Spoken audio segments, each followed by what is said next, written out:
आज मैं एक्सप्लेन करने वाली हूँ 2025 की film the woman in the yard. Movie के बारे में आपने सुना ही होगा। इसको लेके लोगों के काफी मिक्स्ड ओपिनियंस हैं। पहले हम फिल्म की कहानी देखेंगे और बाद में उसके बारे में थोड़ा बात करेंगे। तो चलिए जल्दी से वीडियो को शुरू करते हैं। मैं हूँ Electra and welcome to Electra explains. Film की शुरुआत होती है रमोना से। वो फोन में बार बार अपने पति डेविड का वीडियो देख रही है, जिसमें डेविड अपने सपने के बारे में बता रहा है। असल में डेविड और रमोना ने एक फार्म हाउस खरीदा था जिसमें मरम्मत की जरूरत थी, और वीडियो में डेविड बताता है कि उसने सपने में देखा कि मरम्मत का काम पूरा हो गया है, सजावट भी हो गई है, बार्न भरा हुआ है, यार्ड में रमोना के फेवरेट फूल आयरिसेस हैं और सब बहुत खुश हैं, बस घर का नाम नहीं है।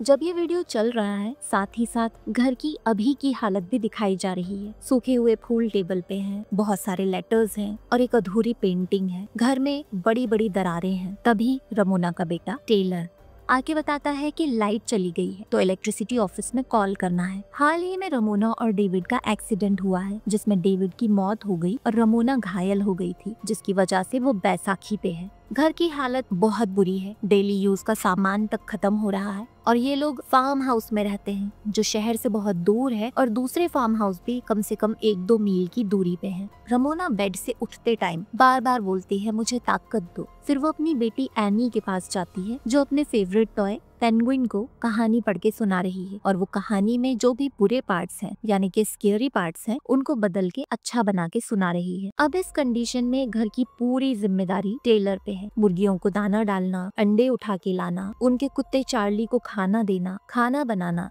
सब वही करता है। लेकिन ये उसके लिए आसान नहीं है। कभी डॉग फूड नहीं है, तो कभी गैस लाइटर खराब है, माचिस भी नहीं है। फिर भी वो हार नहीं मानता और जैसे तैसे वो काम करता है। इधर रमोना अपनी दवाइयाँ नहीं लेती। अब ये कौन सी दवाइयाँ हैं? दर्द की भी हो सकती है, यहाँ ये क्लियर नहीं किया गया है। और उसके फोन में बैटरी भी नहीं है, तो वो लाइट के लिए कॉल भी नहीं कर सकती, और टेलर भी कॉल नहीं कर सकता क्योंकि उसका फोन खराब है। अब चार्ली उल्टी करने लगता है क्योंकि उसने डॉग फूड नहीं, मैश्ड पोटैटोज खाए थे। इसलिए टेलर चार्ली को बाहर बांधने जाता है, और इधर रमोना लेटर्स देखने लगती है। वो डेविड के नाम पे है, लोन कंपनी की तरफ से। फिर एक लेटर रमोना के लिए था, वो उसे खोलती है। वो एक हमदर्दी भरा कार्ड था, जिसे देखते ही उसे एक्सीडेंट की याद आ जाती है, और खिड़की में दिखाया जाता है एक औरत पूरे काले कपड़े पहनी हुई बाहर यार्ड में बैठी हुई है। तभी टेलर आके रमोना को बताता है कि एक औरत यार्ड में है। अब बहुत सारे सवाल उनके दिमाग में आते हैं। ये औरत कौन है? चेहरा क्यों छुपाया है? शायद धूप की वजह से, या शायद उसके चेहरे में कुछ प्रॉब्लम है। वो वहाँ क्यों है? शायद खो गई है, या शायद उसे मदद की जरूरत है। फाइनली रमोना उससे बात करने बाहर जाती है। चार्ली उस औरत को देख के भौंके जा रहा है। रमोना उस औरत से पूछती है कि क्या वो उसकी कोई मदद कर सकती है। बदले में वो औरत पूछती है कि वो वहाँ कैसे पहुंची, जो बहुत अजीब बात है, और एक दिमागी तौर से ठीक इंसान ऐसी बात नहीं करेगा। ऑब्वियसली वो खुद कंफ्यूज्ड है, और सबसे बड़ी बात, उसके पास कुर्सी कहाँ से आई? क्या वो साथ लेके आई, और वहाँ आई कब?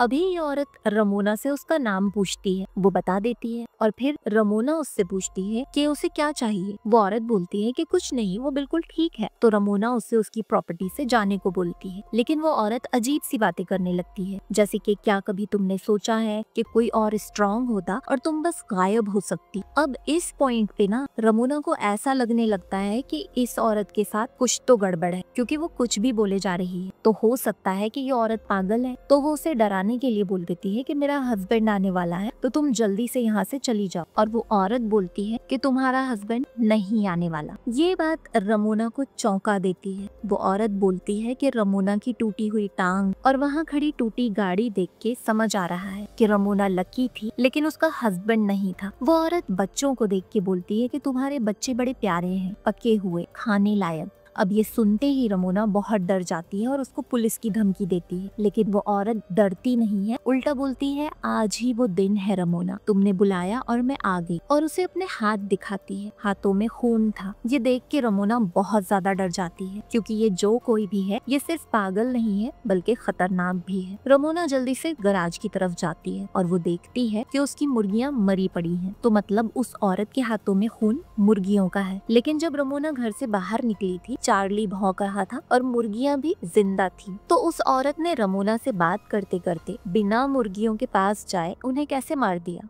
रमोना अपनी गाड़ी से फोन चार्ज करना चाहती है, लेकिन उसकी गाड़ी की बैटरी डेड हो गई थी, तो वो स्टार्ट ही नहीं होती और फोन चार्ज नहीं हो पाता। तभी चार्ली लगातार भौंक रहा था। औरत अपने हाथ आगे को बढ़ाती है और उसके हाथों की परछाई चार्ली तक पहुंच जाती है और चार्ली चुप हो जाता है। इस सीन में और मूवी में आगे भी दिखाया जाएगा कि इस औरत की परछाई दूर दूर तक जाती है और वो उस परछाई से कुछ भी कर सकती है। मतलब जो कुछ एक इंसान कर सकता है वो इसकी परछाई दूर दूर जाके कर सकती है। और इसी तरह इसने मुर्गियों को भी मारा, सिर्फ अपनी परछाई से। रमोना बच्चों से झूठ बोल देती है ताकि वो डरे ना। वो घर के सारे दरवाजे लॉक कर देती है और बोलती है कि वो गराज में टॉर्च लेने गई थी, और ये भी कि वो औरत रमोना को अपनी नर्स समझ रही थी। रमोना इस तरह से बात करती है जैसे कोई बड़ी बात नहीं है, लेकिन साथ ही वो ये भी बोलती है कि हमें घर के अंदर ही रहना चाहिए, क्योंकि वो शायद नर्सिंग होम से भागी हुई है और उसका मेंटल स्टेट ठीक नहीं है। टेलर को ये सब बहुत अजीब लगता है। वो खिड़की से उस औरत को ही देखता रहता है और यहाँ वो इस बात को लेके भी परेशान है कि उस औरत का नाम तक इनको नहीं पता, तो ये कैसे पता करेंगे कि वो नर्सिंग होम से भागी हुई है या नहीं। रमोना उसको समझाती है कि उस औरत से बात करना मुश्किल था, वो बहुत ज्यादा कंफ्यूज थी और शायद घायल भी थी। अब टेलर बोलता है कि रमोना को डेविड की गन ले आना चाहिए और अगर वो नहीं लाएगी तो वो ले आएगा। ये सुनते ही रमोना उसे अपने कमरे में जाने को बोलती है, लेकिन टेलर मना कर देता है। गुस्से में वो डेविड का कप जो टेलर एटिक से लाया था उसको फर्श पे मार देती है और वो टूट जाता है।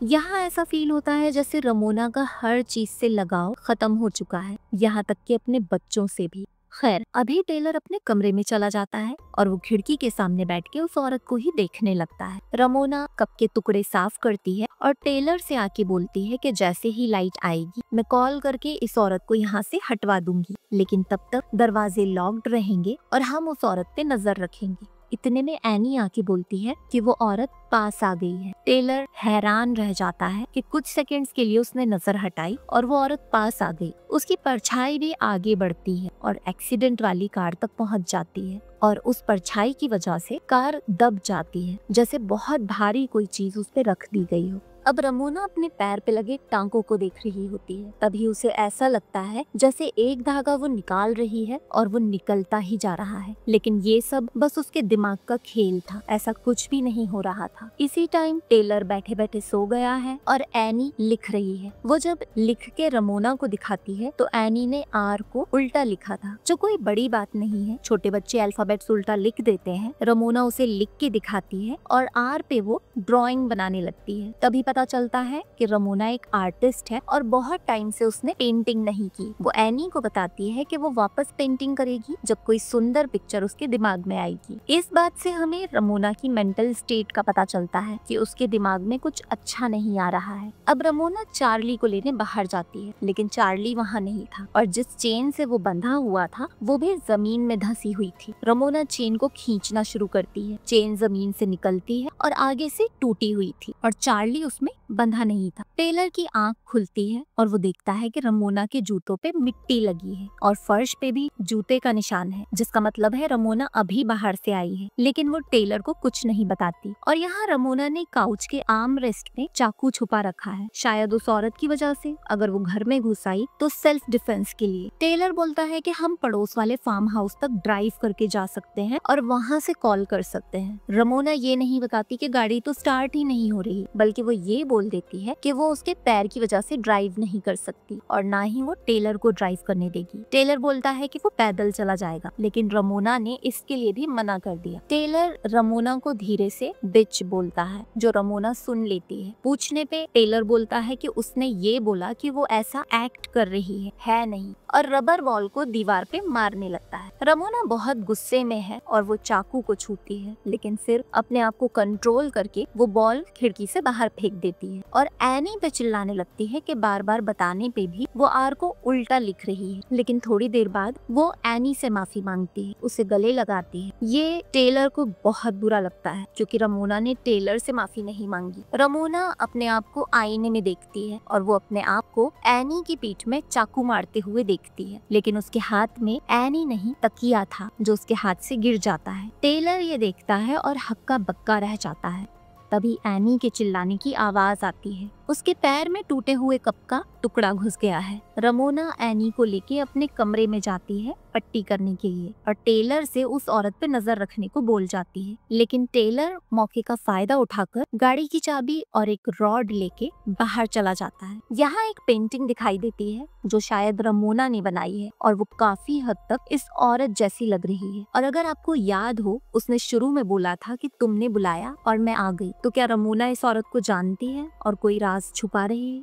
टेलर बाहर जाके चार्ली को आवाज देता है। वो उसे कहीं नहीं मिलता और तभी उसकी नजर मरी हुई मुर्गियों पे पड़ती है और वो औरत की पोजीशन बदल जाती है जहाँ से वो टेलर को देख पाएगी। इधर रमोना एनी से माफी मांगती है कि वो ऐसा नहीं चाहती थी, मतलब कप उसने तोड़ा था और उसका टुकड़ा एनी के पैर में घुस गया, वो इस बारे में बोल रही है। यहाँ एनी रमोना से पूछती है कि क्या वो लोग अभी भी इस घर में रहेंगे अब जब डेविड की डेथ हो चुकी है। इस बात पे रमोना ठीक से जवाब नहीं दे पाती और एनी से पूछने लगती है कि क्या वो यहाँ रहना चाहती है। ऐसा लगता है जैसे ये घर सिर्फ डेविड का ही सपना था।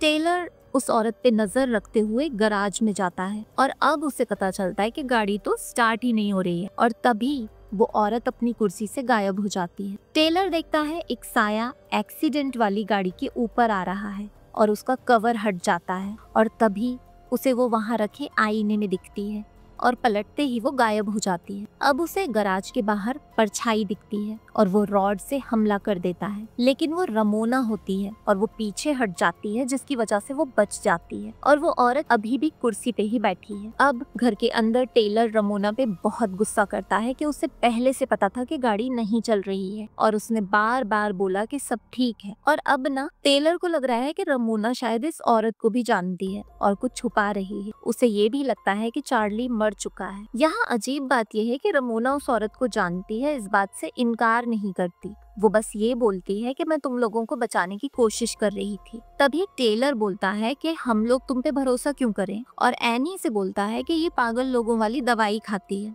अब जो दवाई सुबह रमोना ने नहीं खाई थी, क्या वो यही थी? और ये सुन के रमोना गुस्से में टेबल पे रखी हुई एक छोटी सी डलिया टेलर की तरफ फेंक देती है। ये देख के टेलर और एनी दोनों ही हैरान रह जाते हैं और रमोना उसी टाइम माफी मांगती है, लेकिन टेलर डेविड की गन लेने चला जाता है ये बोलते हुए कि उसे ये बहुत पहले करना चाहिए था। टेलर को गन मिल जाती है लेकिन गोली सिर्फ एक ही है। वो रमोना को कमरे में बंद कर देता है और बाहर जाके उस औरत से बोलता है कि अगर 10 गिनने तक वो वहाँ से नहीं गई तो वो उसे गोली मार देगा क्योंकि वो उसके घर में घुस रही है। वो औरत अब अपने चेहरे से कपड़ा हटाती है। जमीन पे उस औरत की परछाई और बड़ी हो जाती है। वो अपने हाथ ऊपर उठाती है और उसके हाथ की परछाई टेलर के पीछे दीवार तक आ जाती है और वो परछाई वहाँ लगे विंड चाइम्स को हिला देती है। ये देखकर टेलर घबरा जाता है और तभी वो उसे बताती है कि उसकी माँ झूठ बोल रही है और एक्सीडेंट वाली रात की बात भी सब गलत बताई है। अब टेलर को जानना है कि उस रात हुआ क्या था। रमोना ने अभी तक बताया था कि उस रात बारिश हो रही थी, इसलिए रोड गीला था और डेविड का कंट्रोल बिगड़ गया और कार का एक्सीडेंट हो गया। और अब रमोना सच बताती है। असल में रमोना और डेविड उस रात डिनर के लिए गए थे और यहाँ रमोना डेविड को बताती है कि वो इस फार्म हाउस में खुश नहीं है। रमोना जब शहर में रहती थी तब वो रोज रोती थी ये बोल के कि उसका दम घुट रहा है, इसलिए डेविड ने रमोना की सहमति से इस फार्म हाउस में शिफ्ट होने का डिसीजन लिया। और रमोना शुरू में खुश भी थी और अब इसे ये लग रहा है कि वो बस दूसरों के लिए काम कर रही है, जैसे कि डेविड के लिए, बच्चों के लिए, घर के लिए और मुर्गियों के लिए। डेविड ने लोन वगैरह लेके ये फार्म हाउस लिया है। वो समझाता है कि अब दोबारा शिफ्ट नहीं हो सकते, तो रमोना बोलती है कि मैं अकेले शिफ्ट हो जाती हूँ। अब यहाँ एक बात ध्यान देने वाली है कि ये बिहेवियर जो रमोना का है ये डिप्रेशन की तरफ इशारा करता है, जो डेविड और रमोना दोनों ने ही इग्नोर किया और सोचा कि बस शहर में रहने की वजह से हो रहा है या फार्म हाउस में शहर से इतनी दूर रहने की वजह से हो रहा है। फार्म हाउस जब शिफ्ट हुए थे उसे वहाँ अच्छा लगता था। डेविड के सपने वाले वीडियो में भी वो बहुत खुश दिखती है। अब वो पेंटिंग भी नहीं करती अपने डिप्रेशन की वजह से।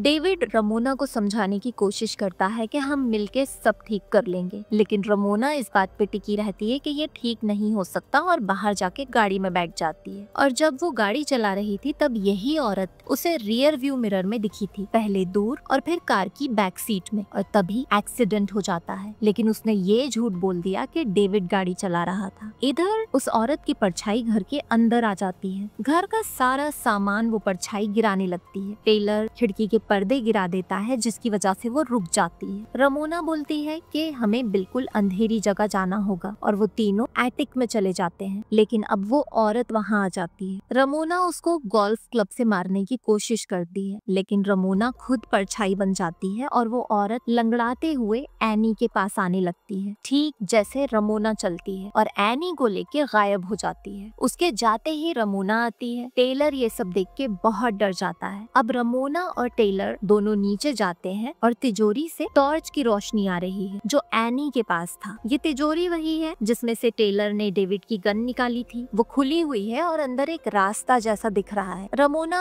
टेलर को वहीं रुकने के लिए बोलती है और तिजोरी के अंदर जाती है। थोड़ी दूर जाने के बाद उसके सामने डेविड था और पीछे आईना था। मतलब अभी वो जिस पतली सी गली जैसे रास्ते से आई थी ना, वो गायब होके आईना बन गया। खैर, डेविड वही सब बोलता है जो वीडियो रमोना रिपीट पे देखती है। वो डेविड के गले लग के रोने लगती है जैसे अभी तक वो एक बुरे सपने में थी और अब जागने पे सब ठीक है। तभी उसकी नजर डेविड के टैटू पे पड़ती है और वो उल्टा था। वो कमरे में देखती है, उसकी पेंटिंग पे उसका नाम, घड़ी सब उल्टा है। यानी कि ये असली दुनिया नहीं है, बल्कि ऐसा है जैसे वो मिरर के अंदर आई है। तभी डेविड एक कपड़े से उसका चेहरा ढक के उसे पकड़ लेता है और फिर रमोना अपने आप को घर के बाहर देखती है। चेहरे पे कपड़ा डला हुआ, चार्ली के भौंकने की आवाज आ रही है और सामने से रमोना आ रही है चिल्लाते हुए, क्या मैं तुम्हारी कोई मदद कर सकती हूँ? जी हाँ, ये वही सीन है जब पहली बार रमोना यार्ड में बैठी उस काले कपड़े वाली औरत से बात करने गई थी और फिर काले कपड़ों में जो रमोना है वो सेम वही बात बोलती है कि वो वहाँ कैसे पहुंची। यहाँ दिखाया जा रहा है कि वो औरत और कोई नहीं, खुद रमोना ही है और वो उस कपड़े को अपने चेहरे से हटाने की कोशिश करती है और तभी नॉर्मल वाली रमोना बोलती है, आज ही वो दिन है, जबकि पहले वाले सीन में काले कपड़े वाली औरत ने ये बात बोली थी। अब रमोना यहाँ अपने आप को उस औरत की जगह देखती है। जब वो औरत एटिक में आ गई थी, एनी को भी रमोना ही लेके गई थी, इसलिए वो औरत लंगड़ा भी रही थी और टेलर डर के देख रहा था क्योंकि रमोना की परछाई उस औरत की तरह दिख रही थी। अब एनी उसकी गोद में है, बेहोश है और उसके हाथ लाल दिखाई दे रहे हैं जैसे उस औरत के हाथों में खून था। वो सामने आईने में खुद को देखती है और अब एनी भी होश में आ जाती है। वो टेलर और एनी को नीचे जाने को बोलती है और टेलर से गन ले लेती है। अब वो औरत अंधेरे से सामने आती है और रमोना उस पर गन तान कर उसे वहाँ से जाने को बोलती है। वो औरत बोलती है कि वो उसकी मदद करने आई है, जिस वजह से रमोना ने उसे बुलाया। मूवी के शुरू में हमने देखा था रमोना बेड से उठते टाइम प्रे करती थी कि मुझे ताकत दो। रमोना का कहना है कि वो जिंदगी में आगे बढ़ने की ताकत मांगती थी, लेकिन उस औरत का कहना है कि वो खुद को खत्म करने की ताकत मांगती थी। इसलिए उसने गन की सारी गोलियां फेंक दी, बस एक बचा के रखी अपने लिए, और आज ही वो दिन है जब वो ये करेगी। और ये औरत अब फाइनली बताती है कि ये कौन है। ये रमोना के दिमाग के अंधेरे कोने हैं, कॉर्नर्स ऑफ द माइंड। मतलब ऐसी बातें जो कहीं ना कहीं हमारे दिमाग में है, हमारे लिए बहुत जरूरी है, लेकिन हम उन्हें जरूरी दिखाना नहीं चाहते, उन्हें दबा के आगे बढ़ना चाहते हैं। ऐसी बातें इन अंधेरे कोनों में होती हैं। यहाँ कोई याद, कोई ट्रॉमा, कोई दबा हुआ इमोशन या गहरे थॉट्स सब रखे होते हैं। तो रमोना के लिए ये गिल्ट कि उसकी वजह से डेविड मर गया, उसका डिप्रेशन और खुद को खत्म करने की इच्छा, ये सब इसी अंधेरे कोने में रखा था जो आज उसके सामने आके खड़ा है। अब ये औरत रमोना को अपने आप को खत्म करने के लिए बोलती है, लेकिन रमोना ने शायद आज तक ये कदम अपने बच्चों की वजह से ही नहीं उठाया था और आज भी वो वही बोलती है कि मेरे बच्चों को मेरी जरूरत है। ये औरत यहाँ रमोना से बोलती है कि बच्चों को जरूरत तो पहले भी थी। फिर वो रमोना को एक तरह से फ्यूचर दिखाती है कि अगर रमोना उन्हें आजाद कर दे तो वो ज्यादा खुश रहेंगे। वो अपने बच्चों को पड़ोस वाले फार्म हाउस जाने को बोल देती है, लेकिन जाने से पहले एनी अपना फेवरेट टॉय रमोना को देती है ताकि वो अकेला न महसूस करे। बच्चों के जाने के बाद रमोना गराज में जाकर उसी औरत वाली चेयर पे बैठ जाती है और वो औरत जबरदस्ती गन रमोना के चेहरे के नीचे रखवा देती है। ऐसा लगता है जैसे रमोना ये करना नहीं चाहती है। तभी रमोना की नजर एनी के पेंगुइन पे पड़ती है और तभी उस औरत की परछाई रमोना की परछाई में मिल जाती है। मतलब वो औरत जहाँ से आई थी, यानी कि रमोना के दिमाग से, वहीं वापस चली जाती है और रमोना अपने आप को आईने में देख रही है और कोई गोली चलने चलने की आवाज नहीं आती। तभी बच्चे भी वापस आ जाते हैं और खुशी से रमोना के गले लग जाते हैं। रमोना एनी का पेंगुइन वापस देती है और बोलती है कि उसने स्केरी पार्ट को बदल दिया और ये भी कि अगर वो औरत वापस आई तो हम रेडी रहेंगे। घर में जाते टाइम फार्म हाउस का नाम दिखता है, आइरिस हेवन, रमोना के फेवरेट फूलों के नाम पे। लेकिन फार्म हाउस को तो कोई नाम ही नहीं दिया था ना। घर के अंदर जाते ही लाइट आ जाती है और चार्ली भी आ जाता है। सब खुश हैं, एक परफेक्ट एंडिंग। तभी रमोना की अधूरी पेंटिंग अभी पूरी दिख रही है, लेकिन उस पे रमोना का नाम उल्टा लिखा हुआ है। मतलब शायद ये सच नहीं है, उसके दिमाग की दुनिया है जहाँ सब ठीक है, सब पूरा है और मूवी यही खत्म हो जाती है। मुझे पता है आप लोगों के बहुत सारे सवाल होंगे। आइए एक बार कुछ चीजें समझ लेते हैं और फिर भी आपका कोई क्वेश्चन हो तो आप मुझे कमेंट कर सकते हैं। इस मूवी में ओपन एंड्स छोड़े गए हैं। ओपन एंड्स मूवी की खासियत ही यही होती है, सब उनको अपने हिसाब से समझते हैं। मेरे हिसाब से ये औरत का यार्ड में बैठा होना सिंबॉलिक है कि कैसे किसी का खराब मेंटल हेल्थ उसके आसपास के लोगों पे एक नेगेटिव इम्पैक्ट डालता है। औरत का पूरे काले कपड़े पहना होना रमोना के डार्क नेगेटिव थॉट्स को दर्शाता है। परछाई का भारी होना भी यही दिखाता है कि इन थॉट्स का बोझ कितना ज्यादा है। जैसे जैसे घर में टेंशन बढ़ रहा था, रमोना गुस्सा कर रही थी और वो औरत घर के पास आ रही थी और परछाई बड़ी हो रही थी। मतलब उसके दिमाग की हालत खराब हो रही है, प्रॉब्लम बढ़ रही है। मुर्गियाँ और चार्ली, मुझे लगता है रमोना ने ही उन्हें मारा था, क्योंकि डेविड से उसने मुर्गियों का काम करना पड़ता है बहुत नफरत से बोला था। तो कहीं ना कहीं उसे उन मुर्गियों से नफरत थी और चार्ली उस दिन कंटिन्यू भौंक रहा था क्योंकि शायद उसकी तबीयत खराब थी। इससे इरिटेट होके जब टेलर सो रहा था और वो बाहर गई थी, तब उसने चार्ली को मार दिया। आज ही वो दिन है, आज ही क्यों? रमोना के मन में ये ख्याल बहुत दिनों से था। मुझे लगता है जिस दिन पहली बार उसने उस औरत को देखा था, वो उसी दिन अपने आप को खत्म करना चाहती थी। इसलिए उसने एक्सीडेंट किया, लेकिन वो बच गई और डेविड मर गया। इस बात का उसे बहुत गिल्ट हुआ और डिप्रेशन और ज्यादा बढ़ गया। अब आज के दिन सुबह से लाइट नहीं थी, फोन भी डिस्चार्ज हो गया था, जिसकी वजह से रमोना अपना ध्यान बांट नहीं पाई। नहीं तो वो अपने कमरे में डेविड का वीडियो देखती रहती। उसके बाद उसने आज मेडिसिन भी नहीं खाई, जिससे उसकी दिमागी हालत और खराब हुई। फिर उसके बाद उसे एनी और टेलर के साथ टाइम बिताना पड़ा, जिससे चीजें और बिगड़ गई। देखो यहाँ एक बात समझो, रमोना जानबूझ के ये सब नहीं कर रही थी। वो अपने बच्चों से नफरत नहीं करती थी, मगर उसके दिमाग में कुछ और चल रहा था और ऐसे में वो हर छोटी छोटी बातों पे गुस्सा हो जाती थी। और अगर लाइट होती तो टेलर भी वीडियो गेम खेल रहा होता। तो आज के दिन उसने मन बना लिया कि आज ही वो दिन है। कहीं ना कहीं वो ये कदम उठाना नहीं चाहती थी अपने बच्चों की वजह से, और अब डेविड भी नहीं है तो उनको कौन देखेगा। इसलिए वो अपने आप को समझाती है कि उसके बिना वो ज्यादा खुश होंगे। अब तिजोरी में जाना, उससे आईने के अंदर चले जाना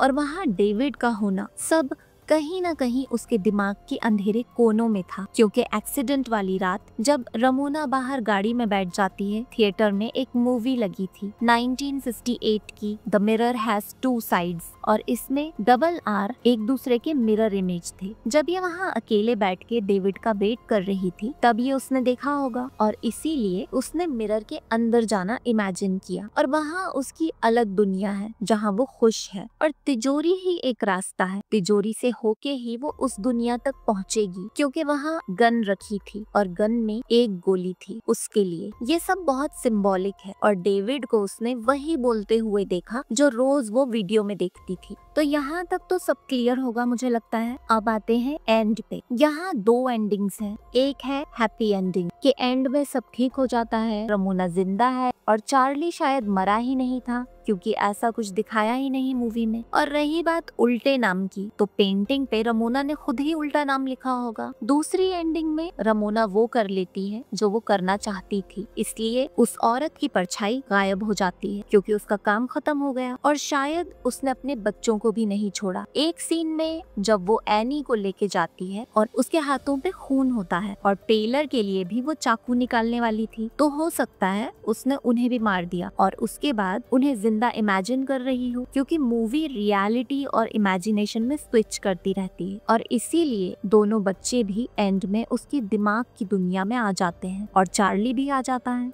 मैं तो यही एंडिंग मानती हूँ कि रमोना ने अपने इनर डीमन को हरा दिया और एंड में सब अच्छा हुआ। आप मूवी के बारे में क्या सोचते हैं?